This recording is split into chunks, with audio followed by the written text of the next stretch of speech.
Students, चलिए आज हम लोग स्टार्ट करने जा रहे हैं लीनियर डिफरेंशियल इक्वेशन का एक्सरसाइज 9.6, जिसमें हमको एक स्पेशल टाइप पढ़ना है, first order linear differential equation. तो फर्स्ट ऑर्डर का जो लीनियर डिफरेंशियल इक्वेशन होता है वो होता है आपका d y by d x plus p y is equal to q. तो कोई भी इक्वेशन लीनियर डिफरेंशियल इक्वेशन जो इस फॉर्म में होगा वो कहलाता है first order linear differential equation.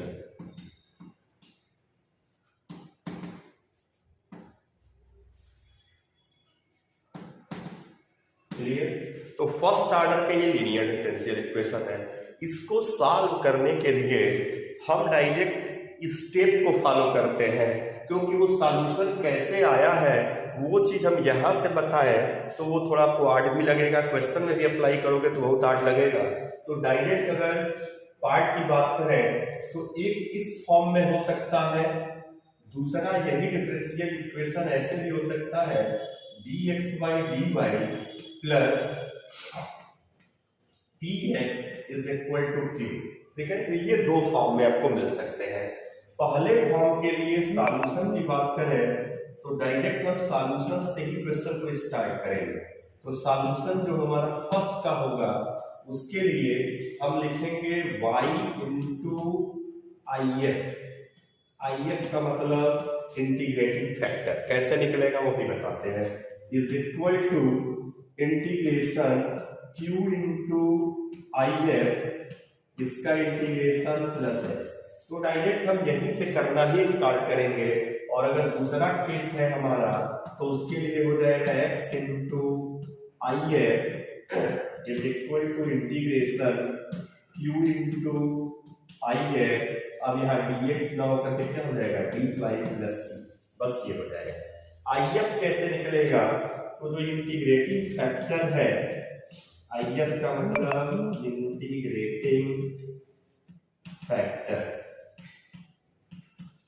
तो ये इंटीग्रेटिंग फैक्टर जो होगा e to the power integration p dx, integral p dx। e का पावर हम ले लेंगे। ठीक है, p क्या है? तो p हमारे क्वेश्चन से मिल जाएगा, चाहे इस फॉर्म में होगा चाहे इस फॉर्म में होगा, हमको p यहां से मिल जाएगा। हम आई एफ निकाल लेंगे। बस आई एफ निकालने के बाद ला करके अपने सॉल्यूशन में पुट करना है। अब पुट करके उसके बाद फाइनली आंसर लिख देना है।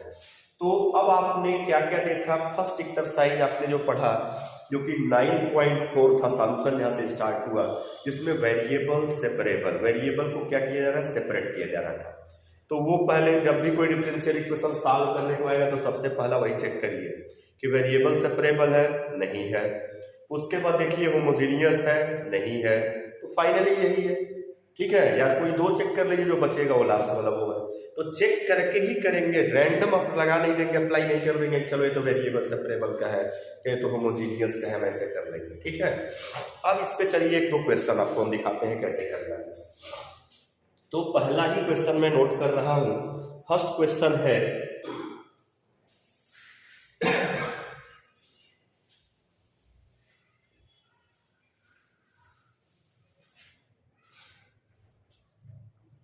पहला क्वेश्चन है dy बाई डी एक्स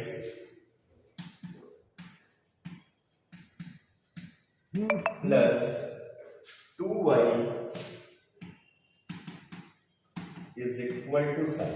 ये आपका क्वेश्चन नंबर 1 है आपके बुक का।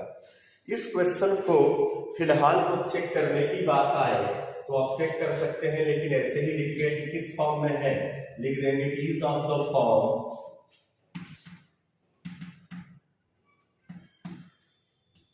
कौन सा फॉर्म है? तो dy by d x plus p y is equal to q, इसी फॉर्म में है।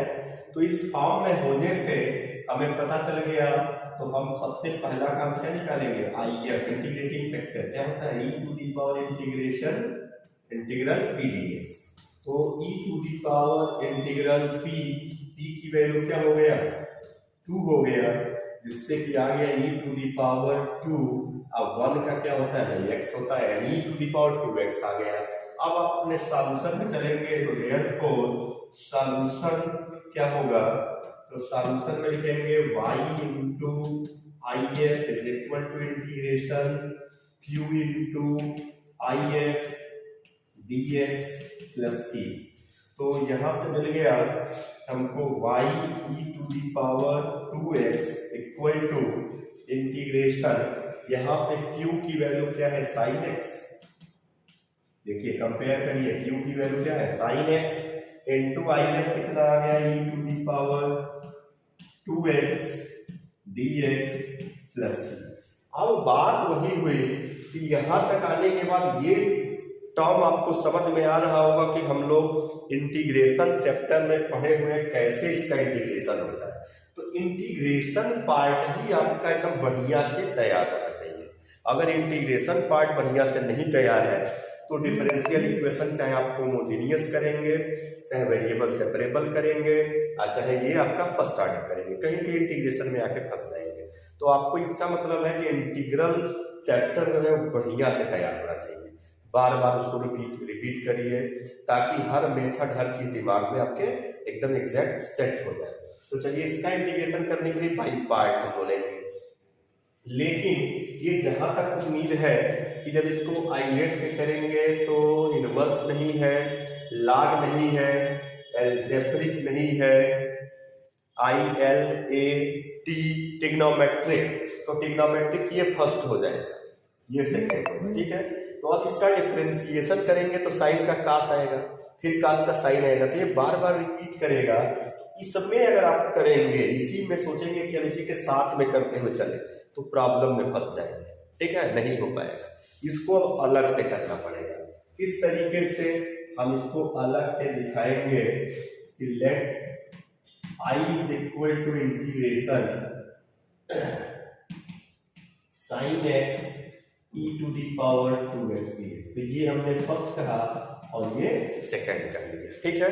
अब इंटीग्रेशन करने जा रहे हैं तो इसका क्या होता है, first integration of second minus integration d by d x first, तो फर्स्ट हो गया आपका साइन एक्स इंटीग्रेशन सेकंड, चलिए यहीं से डायरेक्ट आंसर लिख देते हैं, तो e to the power 2x divided by 2, और इस टोटल का फिर से हमारा होता है इंटीग्रेशन, ठीक है।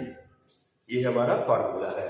तो अब हम वैल्यू पुट करें तो यहाँ से आ जाएगा e to the power 2x sine x divided by 2, इस 2 की वजह से डिवाइड हो रहा है, ठीक है।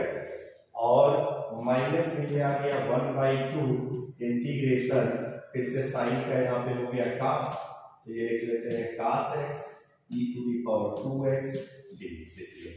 अब फिर से फर्स्ट इंटू सेकंड यहाँ लेना पड़ेगा, यही चीज था। तो हम इसको क्या कर लेते हैं कि फर्स्ट और ये सेकंड ले लिए, यहाँ तक के पार्ट के लिए।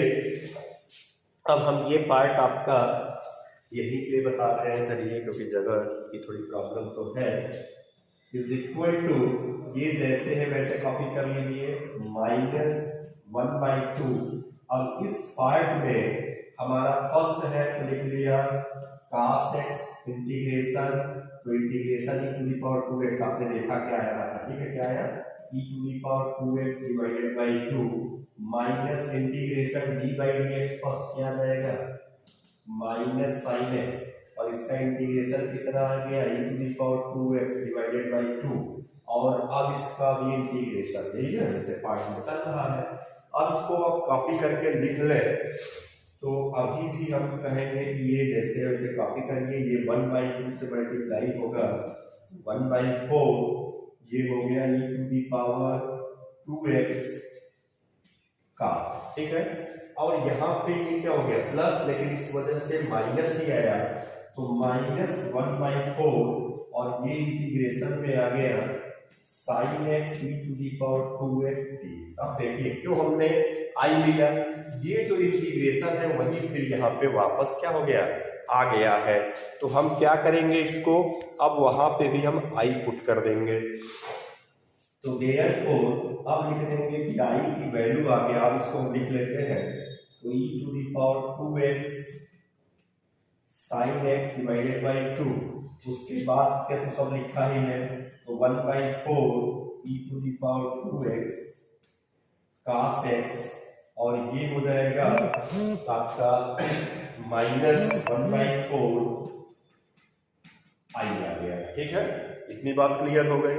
अब ये 1/4 इधर लाके प्लस कर लेंगे तो 4 + 1 कितना हो जाएगा 5i/4, ये आ गया 5i/4 इक्वल टू, यहां से अभी हम बाद में e to the power 2x common कर लें डिवाइडेड बाई 2 ही कॉमन कर लें, तो क्या मिल जाएगा sin x minus cos x divided by 2, ये मिल जाएगा, जिससे i की वैल्यू अब निकल गई। ठीक है, तो i की वैल्यू 4, यानी ये कट भी जा रहा है, यहाँ से 2 कर दिया, यहाँ से i की वैल्यू अब यहाँ पुट कर दो तो सॉल्यूशन हो गया y to the power 2x, तो इसके जगह पे आप क्या लिखेंगे 2e to the power 2x, 2e to the power 2x divided by 5, तो भाई 2 यहाँ चला गया, 5 नीचे आ गया, ब्रैकेट में क्या रहेगा, ये रहेगा आपका sin x minus cos x divided by 2 plus c ये वाला लिख दिया। अब आंसर में आप अपना चेक कर लीजिएगा, अगर y दिया ही होगा e to the power 2x, e to the power 2x क्या हो गया कैंसिल हो जाएगा, तो ये आपका कैंसिल होकर के y की वैल्यू आ गया 2/5 sin x minus cos x divided by 2 plus c। इस तरीके से आपका सॉल्यूशन आपका रिप्रेजेंट हो जाएगा। ठीक है, तो आप चेक कर लेंगे आंसर को, उसके बाद से देखा जाएगा। इसी तरीके से कुछ और भी क्वेश्चन है तो वो क्वेश्चंस भी आपको हम क्लियर कर देंगे। स्टूडेंट्स, चलिए आपने इस क्वेश्चन को देखा कि ये क्वेश्चन हम लोग कर रहे थे, थोड़ा सा ये हम इरेज कर दें। तो इस क्वेश्चन में आपने देखा कि इसका इंटीग्रेशन i मान करके मैंने कैसे निकाला। ठीक है, अब ये वैल्यू यहाँ पुट करते हैं तो आपका फाइनली जो है सॉल्यूशन मिल जाएगा y to the power 2x is equal to, तो इस इंटीग्रेशन के जगह पे ये वैल्यू पुट कर दिया जाए 2/5 e to the power 2x sin x minus cos x divided by 2। ठीक है, अब क्या करना है कि यहां से y की वैल्यू निकालेंगे तो डिवाइड कर देंगे plus constant of integration c, तो जब डिवाइड करेंगे तो ये तो कट जाएगा, मतलब ये हो गया 2/5 और ये आ गया sin x minus cos x divided by 2। इस पार्ट में तो ये डिवाइड कट गया, लेकिन ये e to the power 2x यहाँ भी तो डिवाइड होगा, तो यहाँ डिवाइड होगा तो क्या आ जाएगा c to the power -2x, ये आपका फाइनली आंसर हो गया। ठीक है, इस तरीके से अब चलिए हम लोग देखते हैं क्वेश्चन नंबर, इसके जस्ट आगे है 7 देखते हैं। ठीक है, क्योंकि बीच के जो क्वेश्चन है वो काफी इजी है, आसान है, ट्राई पहले करेंगे और नहीं आएगा तो मुझको बताएंगे। ठीक है, तो देखिए क्वेश्चन नंबर 7 क्या है, x log x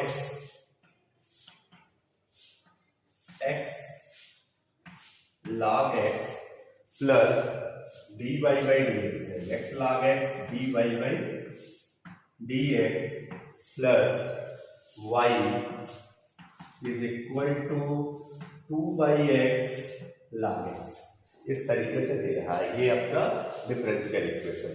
अब इसको एग्जैक्ट देखा जाए तो एग्जैक्ट ये उस फॉर्म में नहीं दिख रहा है कि dy by dx plus py is equal to q के फॉर्म में नहीं दिख रहा है। तो सबसे पहले तो हम ये कर लें, उस फॉर्म में करने के लिए हम इसको यहाँ से क्या करते हैं, शिफ्ट कर दें या divide in each term, dividing each term by x log x, तो dy by dx प्लस यहाँ पे आ जाएगा 1/x log x y is equal to 2/x log x, यहाँ भी हो गया x log x, means each term is divided by x log x। यहाँ की बात समझ में आ रही है। अब ये क्या हो रहा है कि ये log x इधर तो कैंसिल हो गया, तो आ गया आपका dy by d x plus 1 by x log x, इसमें क्या हो गया y इक्वल टू किया जा रहा है 2 बाई एक्स स्क्वायर। अब ये डिफरेंशियल इक्वेशन आपका बन गया, ठीक है, ठीक है, ये इक्वेशन आपका बन गया। अब हमें क्या करना है, ये एग्जैक्ट फॉर्म में आ गया, dy by d x plus p y is equal to q के फॉर्म में आ गया, ठीक है। तो हम यहां से अब हम क्या करेंगे, पहले IF निकाल लेंगे, इंटीग्रेटिंग फैक्टर। तो इंटीग्रेटिंग फैक्टर होता है e to the power integral p dx। अभी e लिखना छोड़ दो, आप निकाल लो इंटीग्रेशन p dx, ठीक है।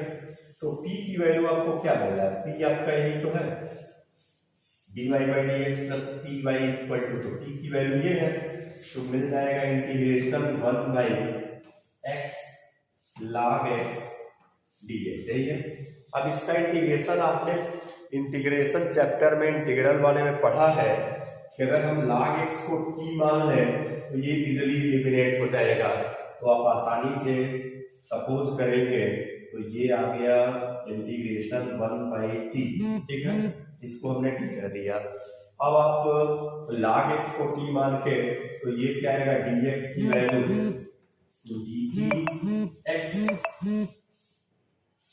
x रहेगा और dt बाई x dt आएगा। यहाँ से देखिए log x को आपने लिया t, ठीक है, तो डिफरेंशिएशन में 1 बाई एक्स, इधर आ गया dt बाई dx, तो dx की वैल्यू x dt आएगा, ठीक है। तो ये x कैंसिल हो गया, कितना आ गया, इंटीग्रेशन 1 बाई t dt, मतलब हो गया log t की वैल्यू हमने क्या लिया है, log x लिया है, यानी इसका क्या पार्ट आ गया, log x, ठीक है, log x ये हमारा आ गया इसका p dx का इंटीग्रेशन। तो e का पावर IF में आते हैं, तो e का पावर इंटीग्रेशन p dx, तो ये हो जाएगा log x। और पीछे के कई एक्सरसाइज में मैंने बताया कि ये log जो होता है इससे कैंसिल हो जाएगा, यानी आपका IF क्या आ गया, इंटीग्रेटिंग फैक्टर आ गया, दैट इज log x, ठीक है। अब ये वैल्यू ले जाकर के हम सॉल्यूशन में अपने पुट करेंगे। तो सॉल्यूशन में पुट करेंगे तो इसको इरेज करते हैं, आगे देखिए कैसे होगा।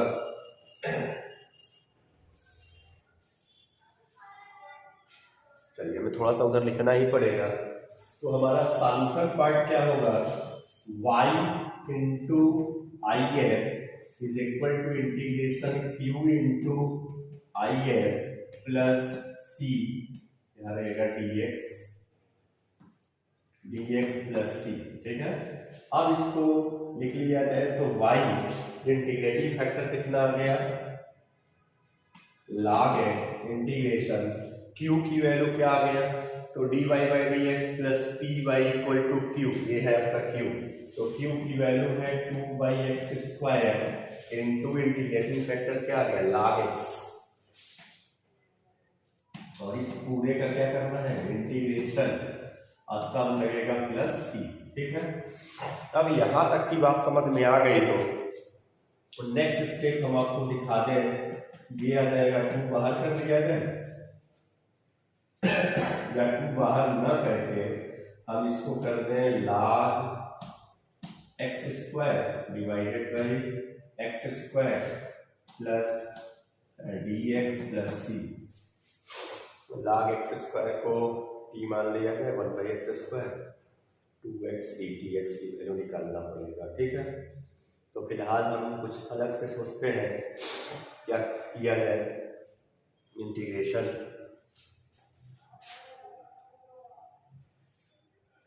स्टूडेंट। चलिए तो मैं आपसे क्वेश्चन में ये बता दिया था कि यहाँ तक निकाल के ला दिया कि y log x इस फॉर्म में भी बना दिया, लेकिन यहाँ देख रहे हैं कि अगर हम एक्स स्क्वायर को t मान ले, log x को भी t मान ले तो 1 अपॉन एक्स स्क्वायर तो आ जाएगा, लेकिन फिर ये इंटीग्रेशन फंस जाएगा। तो ये इस तरीके से होगा नहीं, हमको करना पड़ेगा इसी फॉर्म में ही रख के करना पड़ेगा, ठीक है। तो ये फॉर्म जो है आप किस तरीके से रखेंगे, यहाँ तक आने के बाद आप 2 को बाहर करिए, इंटीग्रेशन में लिखिए 1/x² log x dx plus C. यहाँ बाई पार्ट बताइए, ठीक है, सीधा सा है, प्रोडक्ट है दो फंक्शन का, तो पार्ट में कौन सा आएगा, पहले फर्स्ट कौन सा होगा, इनवर्स लॉग, चलिए ILA, ये फर्स्ट हो गया, आइए पूरा आपका सेकेंड हो गया, ठीक है। तो इंटीग्रेशन में ये आ जाएगा first log x integration second x⁻² minus integration d/dx first. तो फर्स्ट का डिफरेंशिएशन क्या आएगा, इसका डिफरेंशिएशन हो गया 1/x, ठीक है। और इसका इंटीग्रेशन अब यहाँ से हम देख के कर लेंगे, तो क्या आ जाएगा, x का पावर -2 + 1/-2 + 1, इस पूरे का एक बार और इंटीग्रेशन होगा, ठीक है, प्लस सी लगा लेंगे। तो अगर ये बात इतनी क्लियर हो रही है, तो नेक्स्ट स्टेप में आप लिखिए कि 2 log x, और इसका इंटीग्रेशन करने पे आ रहा है x का पावर -1, यहाँ भी -1, ठीक है। तो मतलब ये आ गया -1/x आ गया, ठीक है। ये पार्ट हमने कर लिया। इस 2 का मल्टीप्लाई तो यहाँ भी है, तो चलिए हम इस 2 का यहाँ भी कर लिए, माइनस यहाँ से बाहर आके प्लस हो गया, तो ये आ रहा है हमारा इंटीग्रेशन 1/x, इसको भी सिंप्लीफाई करने पे क्या आ रहा है, 1/x ही आ रहा है, इस पूरे का इंटीग्रेशन, ठीक है। नेक्स्ट स्टेप में देखिए क्या आ रहा है, तो -2/x log x, और ये हो गया 2 इंटीग्रेशन x⁻², ठीक है। अब इंटीग्रेट कर देंगे, तो इंटीग्रेट करने पे आपका आ जाएगा -2/x log x प्लस फिर वही 2, इसका इंटीग्रेशन आ जाएगा -1/x प्लस c, ठीक है। तो ये आपका सॉल्यूशन कंप्लीट हो गया। इस क्वेश्चन का जो सॉल्यूशन निकल के आ रहा है y log x = इंटीग्रेशन यहाँ करना था, उसकी वैल्यू निकाल के लिख दिया कि -2/x log x,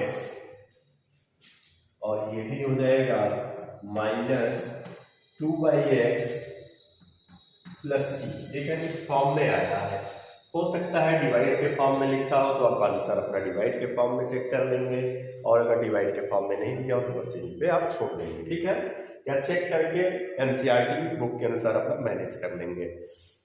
अब चलते हैं क्वेश्चन नंबर, एक और आपको एक्सप्लेन कर दें, क्वेश्चन नंबर 12। तब आप लोग क्वेश्चन नंबर 15 तक ट्राई करिए, ठीक है, इजीली हो जाएगा। तो एक 12 भी देखिए क्या कह रहा है, x + 3y² dy/dx = y, ये दिया हुआ है। तो इसको हम करते हैं कि dy/dx = py + py = q, तो हम ऐसा कर लेते हैं कि x + 3y² dy/dx - y = 0, और डिवाइड में ला दिया जाए तो क्या आ जाएगा, यहां से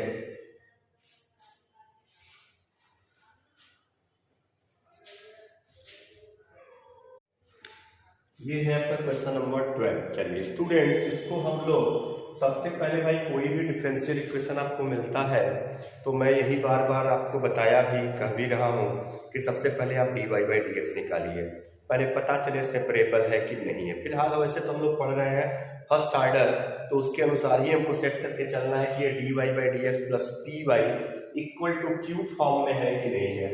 तो फिलहाल चाहे है या नहीं है, आप ये निकाल के ही देखेंगे। तो dy/dx की वैल्यू आएगा y/x + 3y², ठीक है।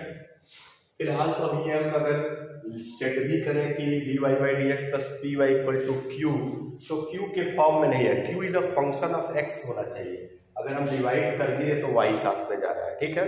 तो क्या करना पड़ेगा, यहाँ से हम लिख लें dx/dy तो क्या है x प्लस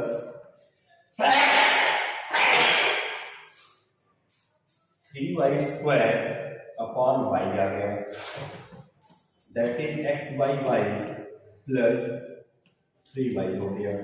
अब इसको हम सेपरेट कर लें तो dx/dy माइनस ये हो गया 1/y इंटू एक्स प्लस यहाँ लगा के यहाँ माइनस कर लेते हैं into x equal to 3y। अब ये किस फॉर्म में बन गया, ये बन गया dx/dy plus px equal to q। तो यहाँ पे q जो होना चाहिए फंक्शन ऑफ y, अगर ये dy/dx होता तो फंक्शन ऑफ x, ठीक है। तो शुरू में ही वो चीज नहीं हो रहा था, अगर हम शिफ्ट भी कर दे रहे थे तो डिवाइड में चला जाता तो इक्वल टू 0, फिर इंटीग्रेशन पूरा नहीं हो पाता। अब इसमें हम क्या निकालेंगे, पहले IF integrating factor e⁻ integration क्या होगा p dx। p की वैल्यू क्या निकल रहा है, e⁻ इंटीग्रल p की वैल्यू हमारा -1/y dy के फॉर्म में चलेंगे ना केवल, तो यहाँ dx ना लिख करके dy 1/y dy का क्या हो जाएगा, तो ये आ गया e⁻ log y, माइनस हटा दे e⁻log y⁻1, ये कैंसिल हो करके क्या आ गया 1/y आ गया, ये IF निकल गया। अब ऐसे केसेज में हमारा सॉल्यूशन क्या होता है, हमने सॉल्यूशन आपको बताया भी था कि जब हमारा ये फॉर्म होता है तो सॉल्यूशन होता है x into IF is equal to integration q into IF, और ये किसके रिस्पेक्ट में होगा भाई, तो यहाँ पे dy के रिस्पेक्ट में होगा प्लस c, ये हमारा सॉल्यूशन होता है।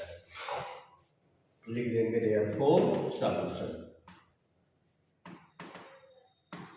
ये सॉल्यूशन होगा, ठीक है। तो इस सॉल्यूशन में वैल्यू पुट करें तो x और IF की वैल्यू क्या आ गया 1/y equal to integration q की वैल्यू क्या जा रहा है इस क्वेश्चन में, तो यहाँ पे हमारा q की वैल्यू होगा 3y, देखिए कंपेयर करिए q की वैल्यू 3y, तो ये हो जा रहा है 3y, और IF की वैल्यू 1/y, ये क्या हो गया dy प्लस c, तो क्या आ गया आंसर x/y, इधर y से y कैंसिल हो गया, 3 बाहर आ गया, integration 1 dy plus c, therefore x/y equal to क्या हो जाएगा 3y प्लस c। तो ये हमारा सॉल्यूशन निकल के आ गया। अगर y के फॉर्म में लिखना है, x के फॉर्म में लिखना है, तो ऐसे भी लिख सकते हैं कि x is equal to 3y² plus cy, ठीक है। y कॉमन करके तो x is equal to y, तो 3y प्लस c, ऐसे भी आप आंसर ये लिख सकते हैं, ऐसे भी छोड़ सकते हैं, ठीक है। तो इस तरीके से देख रहे हैं कि क्वेश्चन को अगर आप आराम से करेंगे तो अब लगता है कि आप 15 तक क्वेश्चन आप आराम से कर जाएंगे, ठीक है। तो चलिए अब इसके बाद आप लोग ट्राई करिए, और आगे के जो क्वेश्चन है मैं फिर एक वीडियो के साथ आऊँगा, तो उसमें भी 3-4 क्वेश्चन और आपको एक्सप्लेन कर दूंगा, और जो आपकी क्वेरी होगी अगर इस 15 के बीच में, वो भी क्वेश्चन मैं उसमें इंक्लूड कर दूंगा, ठीक है।